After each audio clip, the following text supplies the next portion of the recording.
Very good morning, children. Welcome back to part 3 video of class 12 physics chapter 4. So in the chapter 4 we have already done 2 videos, and this is the third video, part 3. So moving charges and magnetism, that's what the chapter is all about. So in this part we are going to learn a new topic, that is magnetic force. So अभी तक हम जो learn कर रहे थे वो magnetic field के बारे में लर्न कर रहे हैं, and now we are going to learn magnetic force. So there is again directly a given formula for you. There is not a revision for the formula, and for a magnetic force experienced by a moving charge. So when a charge is moving in a magnetic field, it experiences a force, and that was given by Mr. Lorentz. So we call it as Lorentz force, and that is equal to Q into V cross B. So this formula is comprising both magnitude and direction, because if you take only the magnitude, then F is equal to QVB sin theta. So that is the magnitude of this force. But in terms of direction, what is the direction of the force? It is perpendicular to both the velocity of the charged particle and the magnetic field. So there is a magnetic field already existing. And a particle is entering. And a particle can enter in this way. It can enter in this way or at a different angle. So it can enter at 0 degree, it can enter at 90 degree, or it can enter at any other angle to this magnetic field. So this is the velocity of the particle, but this is the magnetic field. So let me consider a particle which is entering with the velocity v perpendicular to the magnetic field. Then what is the force acting? For that, there is a cross product. So cross product जो है, आप इसको I cap, J cap, K cap का notation देके I cross J K होता है, J cross K I होता है, और K क्रॉस I J होता है. सो अगर दो एक्सिस का क्रॉस प्रोडक्ट आप लेंगे तो वो थर्ड एक्सिस ऑटोमेटिकली होगा. अगर उसकी डायरेक्शन आप रिवर्स करेंगे तो it will B negative. So I cross J K होता है, लेकिन J क्रॉस I जो है वो माइनस K होगा. So that is only difference there. So in this way you can easily find out the direction. And the magnitude is QVB sin theta. Here theta is angle between V and B. So V and B. So if it is 90 degree, then we can have to write sin 90. And so this is all about the formulas. So इससे ये समझ में आ रहा है जो perpendicularly enter होगा उसमें तो फोर्स लगेगी, लेकिन जो पैरेलली एंटर होगा उसमें कोई फोर्स नहीं लगेगी. सो क्योंकि साइन थीटा साइन 0 हो जाएगी, v और बीच का जो एंगल है ये वाला केस में v और b के बीच का एंगल 0 डिग्री होगी. तो साइन 0 का वैल्यू 0 होता है और साइन 90 का वैल्यू 1 होता है. So here in this case it has no force acting, और in this case there is a maximum force acting, क्योंकि साइन थीटा का मैक्सिमम वैल्यू 1 होता है. सो इसका मतलब ये है कि ये जो पैरेलल मैग्नेटिक फील्ड के पैरेलल जो चार्ज एंटर हो रहे हैं, मान लो charge Q is entering with a velocity v to the magnetic field P, then it will go undeviated. But what about this particle, another particle Q is entering this magnetic field B with a velocity v but perpendicular to the magnetic field. Then what will happen? There is a force acting, and this force has a direction, and the direction is always perpendicular to V and B. So V is this direction and B is this direction. So perpendicular to V का मतलब क्या होता है? मतलब perpendicular to velocity. अगर कोई charge particle, कोई भी पार्टिकल मूव कर रहा है और उसमें अगर फोर्स perpendicular to velocity अगर होगा तो it will undergo circular motion. Why it undergo circular motion? You see, for a circular motion, the velocity and the centripetal force is always perpendicular. According to this formula, F must be always perpendicular to V. इसका मतलब जो force यहाँ पे act होगी वो एक centripetal force act होगा. तो इसका मतलब जो भी पार्टिकल, चार्ज पार्टिकल Q इसमें एंटर होगी, it will undergo a circular motion, right? It will undergo a circular motion or in clockwise direction or in anti-clockwise direction, and that is according to the direction of V and P. V and P के direction के ऊपर depend है, वो आप उसको आई करो, आई cap, जे cap, के cap वगैरह देख के इस्तेमाल मतलब उसको कर सकते हैं. और दूसरा एक और तरीका है करने का, अगर Q पॉजिटिव चार्ज है then you can go for Fleming's left hand rule. So क्या है Fleming's left hand rule? Force, field and current. Current को तो पॉजिटिव चार्ज का डायरेक्शन देख लो, और नेगेटिव चार्ज का डायरेक्शन जो है करंट का ऑपोजिट, मतलब उसके ऑपोजिट डायरेक्शन को करंट का डायरेक्शन मानेंगे. सो यहाँ पे पॉजिटिव चार्ज है, so the charge is moving in which direction? Force, field and current. So this is current and field is in this direction, so this is direction of field. And so what is the direction of force happening? And the direction of force will be outward, so it means that it will go like this, बाहर की तरफ आएंगे. तो इसको more better तरीके से अगर मैं फोर्स को अगर इसी प्लेन में रिप्रेजेंट करना चाहूंगा, तो अभी फोर्स तो बाहर की तरफ आ रहे थे, लेकिन फोर्स को थोड़ा इजी प्लेन में अगर रिप्रेजेंट करूंगा तो I am going to represent the magnetic field outward. तो यहां पर मैग्नेटिक फील्ड को आउटवर्ड और इनवर्ड रिप्रेजेंट करने का एक तरीका मैं आपको बता रहा हूं. सो मैग्नेटिक फील्ड अगर आपको इनवर्ड रिप्रेजेंट करना है, तो inward magnetic field which is perpendicular to this whiteboard, जो मेरे पास व्हाइट बोर्ड है इससे परपेंडिकुलर, वो ये अंदर की तरफ जो मैग्नेटिक फील्ड जा रहा है ना, इनवर्ड मैग्नेटिक फील्ड है. और अगर हम आउटवर्ड मैग्नेटिक फील्ड की बात करें, आउटवर्ड मैग्नेटिक फील्ड की बात करें, तो आउटवर्ड, ये outward magnetic field means the magnetic field is coming out and here the magnetic field is going in. क्योंकि परपेंडिकुलर एक प्लेन में, प्लेन का जो परपेंडिकुलर डायरेक्शन है या तो इनटू द प्लेन होगी, नहीं तो away from the plane होगा. So this is into the plane and this is away from the plane. तो ये साइन कन्वेंशन, मतलब ये एक सिंपल कन्वेंशन है जो हम इस चैप्टर में और आगे की चैप्टर्स में परपेंडिकुलर मैग्नेटिक फील्ड को रिप्रेजेंट करने के लिए यूज करेंगे. क्योंकि अभी हम फोर्स निकालने की कोशिश कर रहे हैं और फोर्स थोड़ा 3D स्पेस में चला जा रहा था, इसलिए आपको समझ में नहीं आया. अभी आपको देखो बेटर समझ में आएगा. तो ये जो मैग्नेटिक फील्ड है, इनवर्ड मैग्नेटिक फील्ड, और इस मैग्नेटिक फील्ड में एक चार्ज पार्टिकल एंटर हुआ विद वेलोसिटी v. तो यहां पर वेलोसिटी और मैग्नेटिक फील्ड दोनों परपेंडिकुलर, क्योंकि वेलोसिटी एक्स एक्सिस के डायरेक्शन होगा और मैग्नेटिक फील्ड जो है वो नेगेटिव वाई एक्सिस का डायरेक्शन हुआ, क्योंकि वो अंदर की तरफ जा रहा है.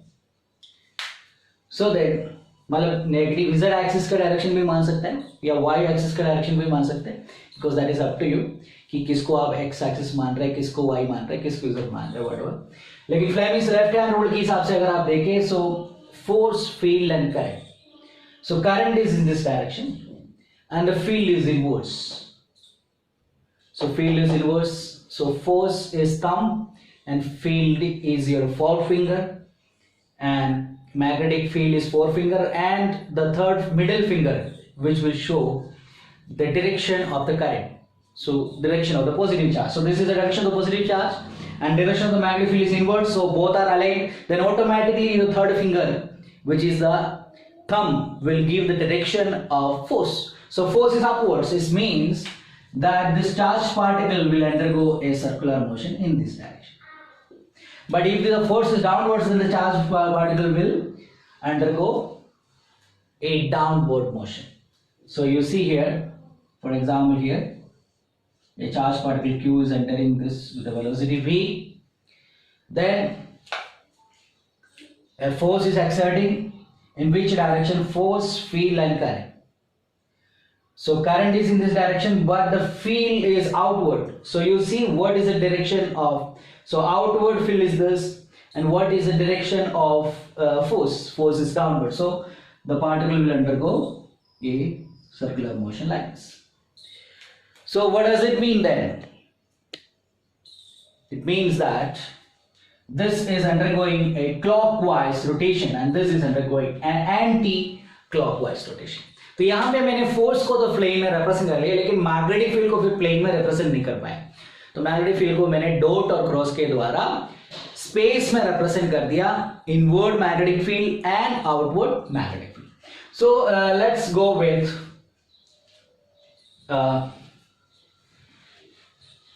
another important formula. F is equal to ILB sin theta, and this formula is for the current carrying element. So a current carrying element, a current carrying conductor is placed in a magnetic field, an inward magnetic field or outward magnetic field, whatever. A current carrying conductor is placed in a magnetic field, then the force acting on, magnetic force acting on that current carrying conductor is ILB sin theta, where L is the length of the conductor and B is a magnetic field where it is placed, I is a current passing through the conductor. So by increasing the current, then you can increase the force on it. और ये इसी से बना हुआ है formula है, क्योंकि आप V को क्या लिख सकते हैं, L अपॉन T लिख सकते हैं, और ये जो L अपॉन T है और ये T को इधर लाओ तो Q अपॉन T करंट होता है, और ये L जो है और यहाँ पे अलग से आ जाएगा। सो this is again the similar formula, और यहाँ पर भी आप F इज इक्वल टू क्या लिख सकते हैं, I into L cross B लिख सकते हैं, राइट, और लेंथ के डायरेक्शन। सो एक तरह की वो करंट का डायरेक्शन ही हुआ है ना, करंट का डायरेक्शन, क्योंकि जो लेंथ ऑफ वायर जिस डायरेक्शन में होगा उसी डायरेक्शन में करंट होगी, या तो अपवर्ड्स नहीं तो downwards. So it is according to whatever is given in the question. So this is all about force acting. And what about a charge particle which is moving at an angle, not perpendicular or not parallel, but at an angle. So it will have two components. One component is the perpendicular component and other component will be the parallel component. So here I am drawing magnetic field in this direction for easiness, because हम यहाँ पे force की direction को नहीं बता रहा. So a charge is entering in this direction. It has a perpendicular velocity and it has a parallel velocity. So magnetic field और velocity parallel है, और magnetic field और velocity perpendicular. So इसमें दोनों चीज है। तो जो पैरेलल कंपोनेंट है उसके वजह से तो ये तो डिफ्लेक्ट नहीं होना चाहिए, आगे ही चलता जाना चाहिए, और जो परपेंडिकुलर कंपोनेंट है उसकी वजह से उसको गोल गोल घूमना चाहिए, मतलब सर्कुलर मोशन करना चाहिए। इसका मतलब ये दोनों करेगा।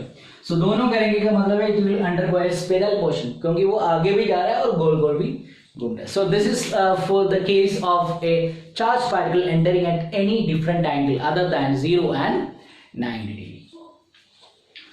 So now we are going to learn about a device which uses both magnetic field and electric field. So last year के syllabus में दो devices थे जो इसके इस्तेमाल कर रहा था, both magnetic and electric field का इस्तेमाल कर रहा था, और एक है velocity selector और दूसरा है cyclotron. But this year the cyclotron has been removed from the syllabus. तो अभी हमें सिर्फ एक ही डिवाइस इसको इसके अंडर में पढ़ना है, वो है वेलोसिटी सेलेक्टर। तो क्या है velocity selector? So we are going to see the first device which is using both magnetic field and electric field. So magnetic field और इलेक्ट्रिक फील्ड की बात करते हैं। Suppose there is a magnetic field acting, then what is the force acting on this? Q will be sin theta, magnitude of force. And suppose again in the same simultaneously, है ना, एक साथ एक और इलेक्ट्रिक फील्ड वहां पर आपने दे दिया। इलेक्ट्रिक फील्ड देने के लिए आपको सिर्फ कैपेसिटर की तरह दो प्लेट डालनी है, पॉजिटिव चार्ज वाला और नेगेटिव चार्ज वाला, तो ऑटोमेटिकली उसके बीच में इलेक्ट्रिक फील्ड एक्सिस्ट होगी। फिर एक मैग्नेट का नॉर्थवर्ड और साउथवर्ड डालेंगे तो वहां पे एक मैग्नेटिक फील्ड भी एक्सिस्ट होगी, या कोई सोलेनोइड भी डालेंगे तो उसके अंदर मैग्नेटिक फील्ड एक्सिस्ट हो जाएगी। And so this is a force acting due to magnetic field on a charge particle which is entering this particular device called velocity selector, जिसमें बोथ मैग्नेटिक फील्ड और electric field apply करा हुआ है। और दूसरा है इलेक्ट्रिक फील्ड। तो electric field की वजह से जो फोर्स है हम जानते हैं F is equal to QE। अगर इनका मैग्नीट्यूड इक्वल है और इनकी डायरेक्शन ऑपोजिट में है तो तो ये एक दूसरे को कैंसिल। सो डायरेक्शन ऑपोजिट में है वो हम इसका डायरेक्शन को एडजस्ट कर देंगे, लेकिन अगर मैग्नीट्यूड इक्वल करना है तो इन दोनों इक्वेशन को इक्वल करना पड़ेगा आपको। Q V B sine theta is equal to Q V. Okay, and suppose we are making the charge particle to enter the velocity selector at an angle theta is equal to 90 degree, then we can say QVB is equal to QE at 90 degree.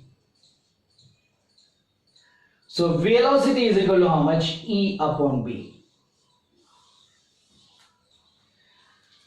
So अगर दोनों का force equal होगी, magnetic force और electric force, तो वो एक दूसरे को कैंसिल कर रहा है। सपोज वो फोर्स इक्वल है तो कैंसिल कर सकता है, लेकिन डायरेक्ट ऑपोजिट डायरेक्शन होनी चाहिए।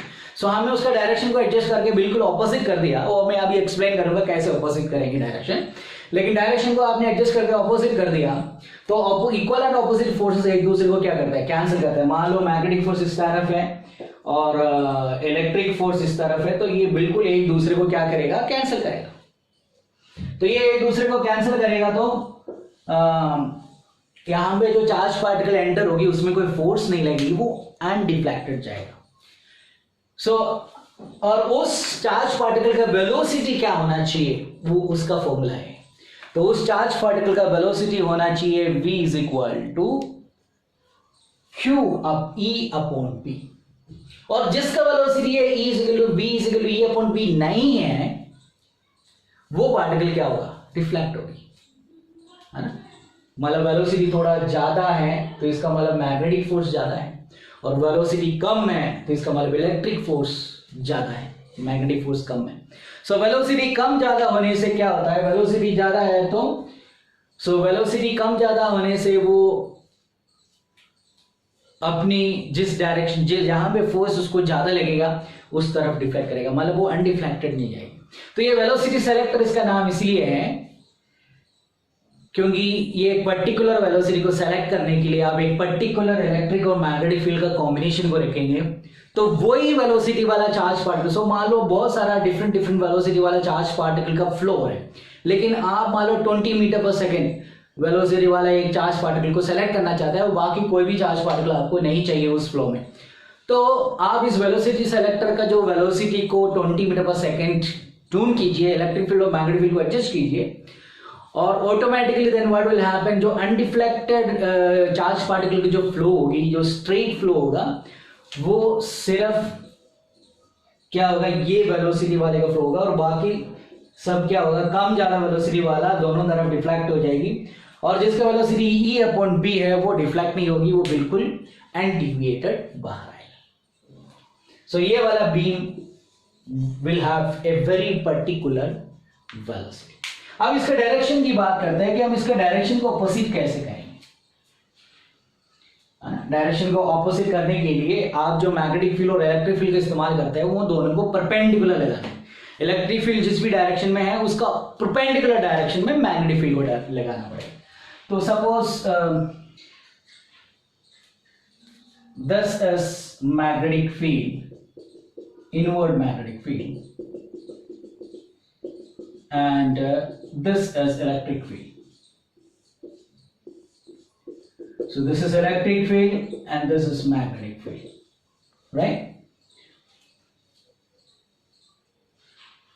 So an electron is moving, positive charged particle is moving in this direction. Yeah, entering into this. A positively charged particle plus Q is entering. So we know that due to electric field, it will experience a force in this direction, because F is equal to QE, where the direction is same as the electric field. So इस direction में electrostatic force act हो रही है इस particle पे। And what about the magnetic field?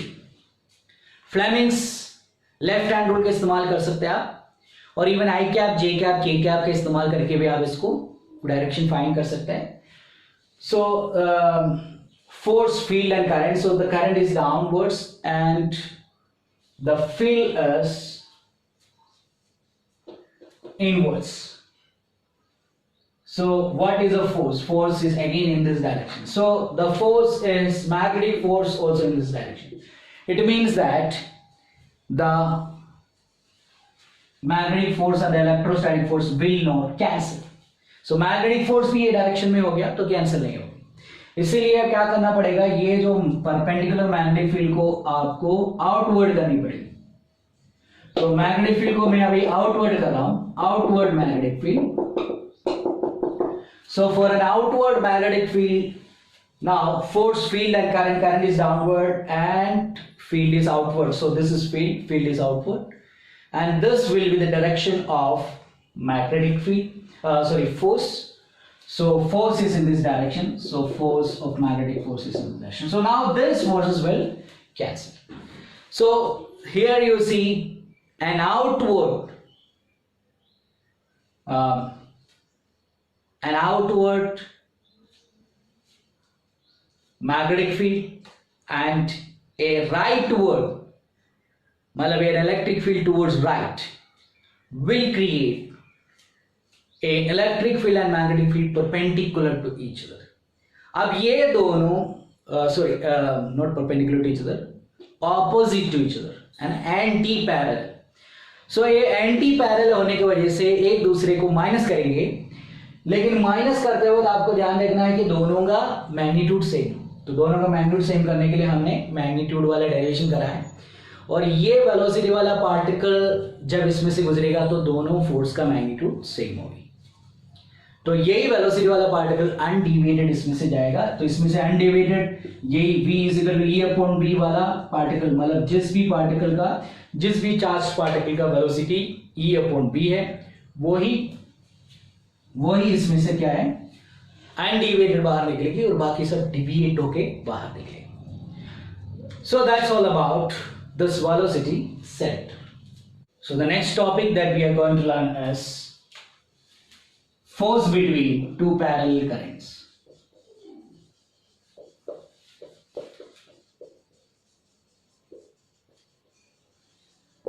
So we have two conductors, parallel conductors, and they have current I1, I2 या IA, IB, whatever the symbols that you use here. तो इसमें से IA current जा रहा है, इसमें से IB करंट जा रहा है, या I1 करंट जा रहा है, I2 करंट जा रहा है. Now, will they attract or will they repel? Or whatever is the force, what is the magnitude of force acting between them? And what is the direction of force acting? So, we already know when there is a current flowing through a conductor and magnetic field is induced, there is a magnetic induction.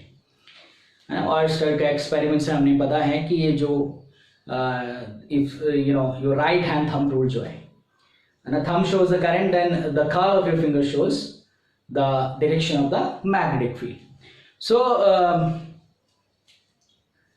Direction of the magnetic field upon find कर सकते हैं इसमें.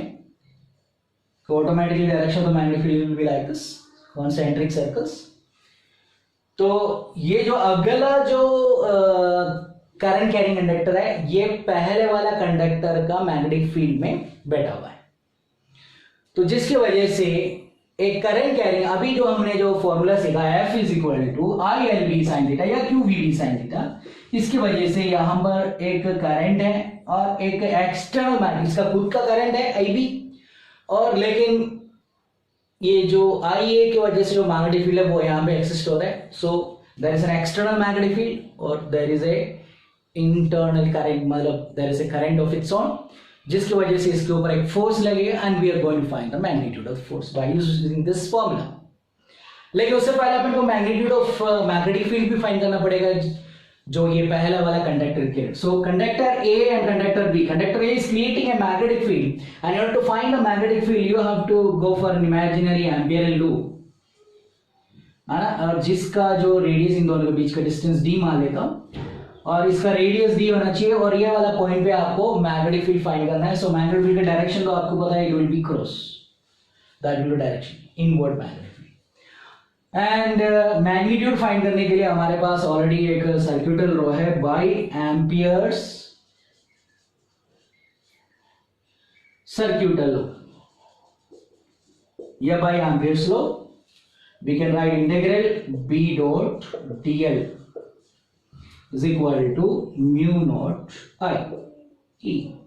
तो ये I a की वजह से ये वाला B वाला कंडक्टर पे क्या मैग्नेटिक फील्ड है वो देख रहे हैं, और इसका जो ओवरऑल जो डिस्टेंस है वो 2 pi r है, ये 2 pi d, और cos 0 ही रहेगा। क्यों? क्योंकि मैग्नेटिक फील्ड भी कॉन्सेंट्रिक सर्कल है, तो मैग्नेटिक फील्ड B का डायरेक्शन सर्कुलर है, और ये जो dl है dl भी सर्कुलर है, क्योंकि जो आप एम्पियर एंड लूप हमने इमेजिन किया है वो भी सर्कुलर है। तो दोनों के बीच, दो सर्कल के बीच का एंगल 0 होती है। So mu naught I a। So b का वैल्यू यहाँ पर आ गया है आपके पास already. So I am going to write it in the so b into 2 pi r, तो आपको अच्छे से दिखेगा cos 0 is equal to mu naught I a। So B is equal to mu naught I a upon 2 pi r। तो यहाँ पर R जो है वो D है, 2 pi d। So अभी हम फाइंड करने जा रहे हैं फोर्स ऑन कंडक्टर B, क्योंकि कंडक्टर B एक मैग्नेटिक फील्ड में है और वो magnetic field first conductor create कर रहा है।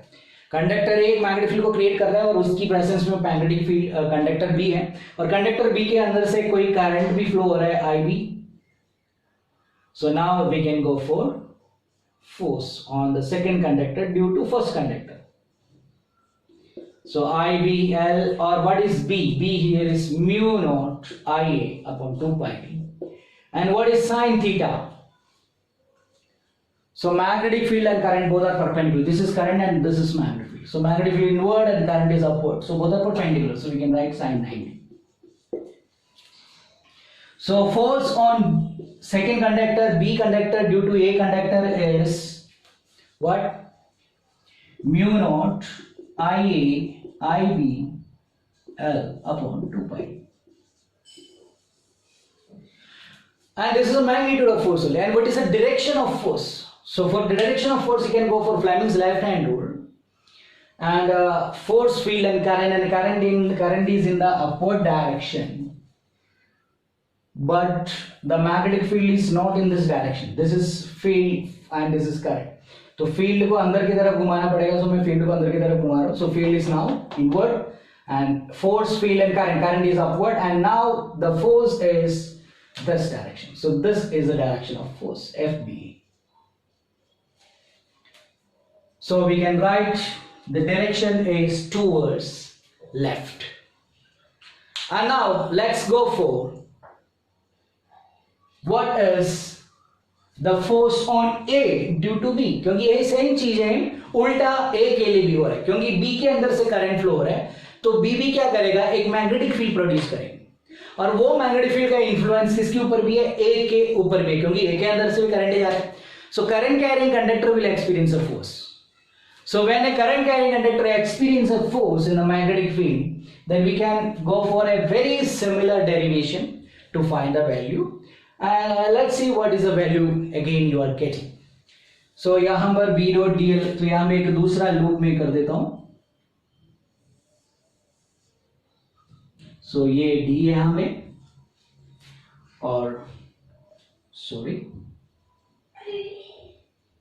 सॉरी हमें मैग्नेटिक फील्ड है ना, ये सेकेंड कंडक्टर की वजह से फर्स्ट कंडक्टर पे क्या मैग्नेटिक फील्ड है, तो ये वाला पॉइंट पे मैग्नेटिक फील्ड अगर मैं फाइंड करूंगा तो I will make A ampere and loop like this which has a radius d, distance between the, और यहां पर देखो मैग्नेटिक ऊपर की तरफ करंट जा रहा है, तो मैग्नेटिक फील्ड क्या होगा? इस तरफ तो इनवर्ड होगी लेकिन इस तरफ आउटवर्ड होगा। So there is an outward magnetic field है। सो ये जो आउटवर्ड मैग्नेटिक फील्ड को डॉट से मैं रिप्रेजेंट कर रहा हूं, सो ये आउटवर्ड मैग्नेटिक फील्ड जो है इसके वजह से, और यहां पर जो करंट फ्लो हो रहा है इसके ऊपर एक मैग्नेटिक फोर्स अप्लाई होगी, F is equal to QVB sin theta या ILB sin थीटा। तो उसके लिए हम यहां पे सेम फॉर्मूला लेंगे, म्यू नॉट IB होगा, क्योंकि यहां पे करंट B में जो करंट जा रहा है उसकी वजह से क्या मैग्नेटिक इंडक्शन है ना, सो ये करंट कैरिंग कंडक्टर क्या मैग्नेटिक फील्ड को इंड्यूस कर रहे हैं. तो 2 pi d cos 0 mu naught I v है ना. The same thing will happen here. 2 pi d force on the conductor A अभी फाइंड करना है. So force on the conductor A find करने के लिए force FAB. So from here we are going to do it बिल्कुल नए तरीके से करेंगे. FAB, तो FAB is equal to IA की वजह से है. करंट खुद का है लेकिन मैग्नेटिक फील्ड एक्सटर्नल है, मतलब दूसरी की वजह से जो मैग्नेटिक फील्ड है वो ये है. सो IA और B आएगा mu naught IB upon 2 pi d. And again sine theta is sine 90 only, क्योंकि यहां पर भी आउटवर्ड हो या इनवर्ड हो, करंट तो अपवर्ड है, तो अपवर्ड डायरेक्शन जो है वो इनवर्ड और आउटवर्ड दोनों से परपेंडिकुलर होते हैं. So force on AB A due to B is equal to mu naught IA IB L upon 2 pi. So the magnitude is same, means both are experiencing equal force. Both are experiencing equal amount of force, numerically equal force. But what about the direction then? FBA का direction तो इस तरफ है और FAB का क्या direction है? उसके लिए again Fleming's left hand rule का इस्तेमाल करते हैं फिर. Force, field and current. So magnetic field और करंट को फिक्स करेंगे, फोर्स अपने आप आएगा. तो फील्ड तो आउटवर्ड है और करंट, सो इसको परपेंडिकुलरली रखना है और इसको आगे पीछे नहीं करना है. एक बार इसको परपेंडिकुलरली फिक्स रख लीजिए. सबसे पहले करंट का अलाइनमेंट कीजिए. करंट का अलाइनमेंट ये है. सो दिस इज करंट ऊपर की तरफ और फील्ड जो है वो बाहर की तरफ है. तो फील्ड बाहर की तरफ है तो इसको ऐसे घुमा तो फील्ड बाहर होगी. And now what is the direction of your thumb? Is in this direction. So it means that this is the direction of force on A due to B. So which is towards the right. तो एक का towards left है, एक का towards right है, लेकिन ये दोनों दो डिफरेंट कंडक्टर पे एक्ट हो रहे हैं. अगर एक ही कंडक्टर पे एक्ट होगा तो फिर ये कैंसिल हो जाता, लेकिन ये दो डिफरेंट कंडक्टर पे एक्ट हो रहा है तो ये कैंसिल नहीं होगा. तो ये थोड़ा इस तरफ आ जाएगी, ये भी थोड़ा उस तरफ आ जाएगा, मीन्स दे अट्रैक्ट. सो इससे ये साबित होता है कि पैरेलल करंट क्या कर रहा है भाई? अट्रैक्ट कर रहा है. So parallel current attracts because one force is towards left and other force is towards right, so they attract. So by this formula even we can define 1 ampere practically. सो इसीलिए हम एम्पियर को या current का जो unit है उसको हम फंडामेंटल यूनिट मानते हैं. कॉलम को फंडामेंटल यूनिट नहीं मानते, हम मानते हैं चार्ज का जो वैल्यू है हमको कॉलम में लाते हैं, उस that is not a fundamental unit. Fundamental unit is here ampere, क्योंकि ये साइंटिफिक एक वैल्यू है, किसी का मन में आया हुआ कोई वैल्यू नहीं है. So let me take this formula. F is equal to mu naught I1 I2 या IB L अपॉन 2 pi. और ये L को यहाँ पे डिवाइड में लाएंगे तो force per unit length of the conductor, 1 metre length of the conductor. तो force of unit length of the conductor is mu naught IA IB upon 2 pi. And suppose the length is 1 metre. ये unit length of the conductor बोल ही रहे तो कोई दिक्कत नहीं है, F अपॉन F. तो यूनिट लेंथ का मतलब है L, यहाँ पे 1 मीटर यूज कर लेते हैं. सो म्यू नोट का वैल्यू तो अपन को पता है 4 pi इंटू 10 की पावर -7 और IA को 1 मान लेते हैं, IB को भी 1 मान लेते हैं और 2 pi into diameter. It's not diameter actually, it is the radius of the imaginary circle. Actually it is distance between the two parallel conductors, उसको 1 मीटर डिस्टेंस कर लेते हैं. So what is the force you are getting? Force you are getting is 2 into 10 की power -7 Newton. सो आप इस तरह इसको define कर सकते हैं कि अगर आपके पास दो कंडक्टर है and when these two conductors experience a force is equal to 2 into 10 to the power -7 Newton when they are kept apart at a distance 1 meter. So जब इन दोनों कंडक्टर को 1 मीटर डिस्टेंस में वैक्यूम में रखा जाता है और ये दो कंडक्टर में करंट को फ्लो किया जाता है, same equal amount of current को फ्लो किया जा रहा है, और अगर ये सब करने के बाद भी अगर फोर्स जो है वो 2 इंटू 10⁻⁻7 न्यूटन, फोर्स को रिकॉर्ड करने वाले मशीन्स है, तो फोर्स उसमें अगर इतनी फोर्स अगर से अट्रैक्ट हो रही है दोनों, इसका मतलब है कि इसके अंदर से अभी जो करंट पास हो रहा है वो 1 एम्पियर करंट पास हो रहा है।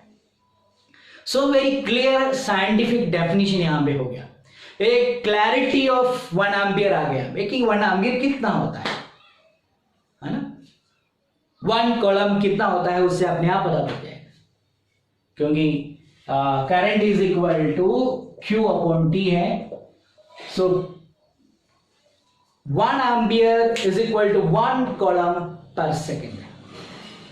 इसका मतलब अगर 1 सेकेंड में 1 एम्पियर करंट फ्लो हो रहा है एक में से, तो इसका मतलब उसमें से जो चार्ज 1 सेकेंड के अंदर जितनी चार्ज फ्लो हो गया, so if a steady current of 1 ampere is flowing through a conductor, then we can say that the charge is actually 1 second के अंदर कितनी चार्जेस फ्लो हुआ वो 1 कॉलम चार्ज है। तो ये कॉलम का जो डेफिनेशन है वो एम्पियर से आ रहा है, और एम्पियर का जो डेफिनेशन है ये जो एक्सपेरिमेंट है उससे आ रहा है। तो अगर आप 11th क्लास का टेक्स्ट बुक खोल के देखेंगे उसमें 7 फंडामेंटल यूनिट्स मिलेगा, और उसमें जो एम्पियर है उसका डेफिनेशन आपको इस एक्सपेरिमेंट से मिलेगी। So when A steady current is maintained eight 2 parallel conductors situated at a distance 1 meter, and if the force experienced by them is 2 into 10⁻⁷ Newton, then we can say that. So you can adjust the current, you know, current कम ज़्यादा करेंगे तो force ज़्यादा हो जाएगी, current कम करेंगे तो force कम हो जाएगी। सो ये जो फॉर्मूला है ये बता दे कि करंट को कम ज़्यादा करके आप क्या कर सकते हैं, लेकिन दोनों में इक्वल करंट पास करना है, जिससे ये वेरी क्लियरली साबित हो कि ये जो करंट इसमें से जा रहा है वो एग्जैक्टली 1 एम्पियर। सो इस तरह आप 1 एम्पियर का एक scientific definition and accurate definition दे सकते हैं कि 1 एम्पियर होता कितना है। 1 एम्पियर उतना करंट होती है जो current 2 into 10⁻⁷ Newton force per unit length of the conductor create करते हैं जब ये दोनों कंडक्टर को आप 1 मीटर डिस्टेंस में रखते हैं। So that's all about today's video, and the rest of the topic we will see in part 4.